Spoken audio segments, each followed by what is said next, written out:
श्रवणी का व्रत कथा एवं व्रत विधि।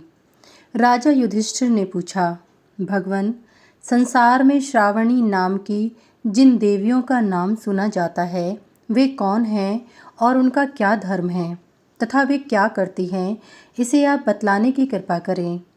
भगवान श्री कृष्ण ने कहा, पांडव श्रेष्ठ, ब्रह्मा ने इन श्रावणी देवियों की रचना की है।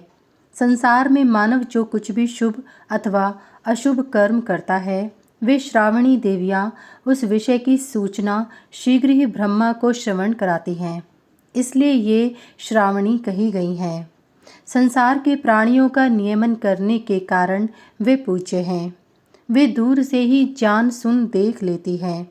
कोई भी ऐसा कर्म नहीं है जो इनसे अदृश्य हो।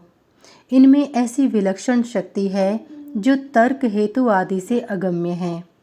जिस प्रकार देवता, विद्याधर, सिद्ध, गंधर्व, किमपुरुष आदि पूज्य एवं पुण्यप्रद हैं, उसी प्रकार ये श्रावणी देवियाँ भी वंदनीय एवं पुण्यमयी हैं। स्त्री पुरुषों को इनकी प्रसन्नता के लिए व्रत करना चाहिए तथा जल, चंदन, पुष्प, धूप, पकान आदि से इनकी पूजा करनी चाहिए और स्त्रियों तथा पुरुषों को भोजन कराकर व्रत की पालना करनी चाहिए। इनका व्रत न करने से मृत्यु कष्ट होता है और यम यातना सहन करनी पड़ती है। राजन, इस विषय में आपको एक आख्यान सुनाता हूँ। प्राचीन काल में नहुष नाम के एक राजा थे। उनकी रानी का नाम जयश्री था। वह अत्यंत सुंदर, शीलवती एवं पतिव्रता थी। एक बार गंगा में स्नान करके वह महर्षि वशिष्ठ के समीपवर्ती आश्रम में गईं। वहाँ उसने देखा कि माता अरुंधति मुनि पत्नियों को विविध प्रकार का भोजन करा रही हैं। जयश्री ने उन्हें प्रणाम कर पूछा, भगवती, आप यह कौन सा व्रत कर रही हैं? अरुंधति बोली, देवी, मैं श्रवणी का व्रत कर रही हूँ। इस व्रत को मुझे महर्षि वशिष्ठ ने बताया है।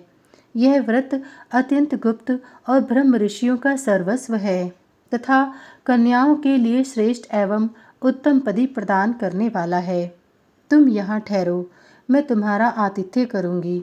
और उन्होंने वैसा ही किया। तदंतर जयश्री अपने नगर में चली आईं। कुछ समय बाद वह उस व्रत को तथा अरुंधति के भोजन को भूल गई।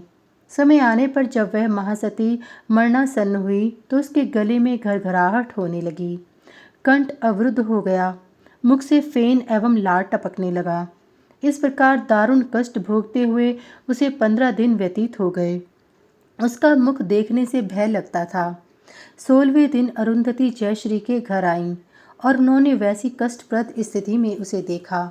तब अरुंधति ने राजा नहुष से श्रवणी का व्रत के विषय में बतलाया।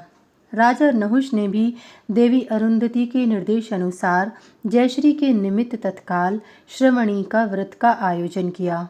उस व्रत के प्रभाव से जयश्री ने सुखपूर्वक मृत्यु का वरण किया और इंद्रलोक को प्राप्त किया।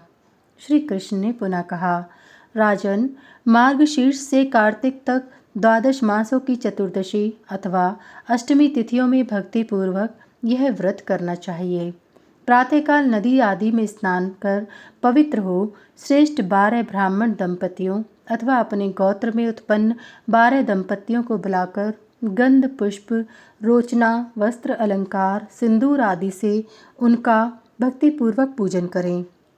सुंदर सुडौल आच्छिद्र जल से भरे हुए सूत्र से आविष्टित तथा पुष्पमाला आदि से विभूषित स्वर्णयुक्त 12 वर्धनियों जलपूर्ण कलश को ब्राह्मणियों के सामने पृथक पृथक रखें।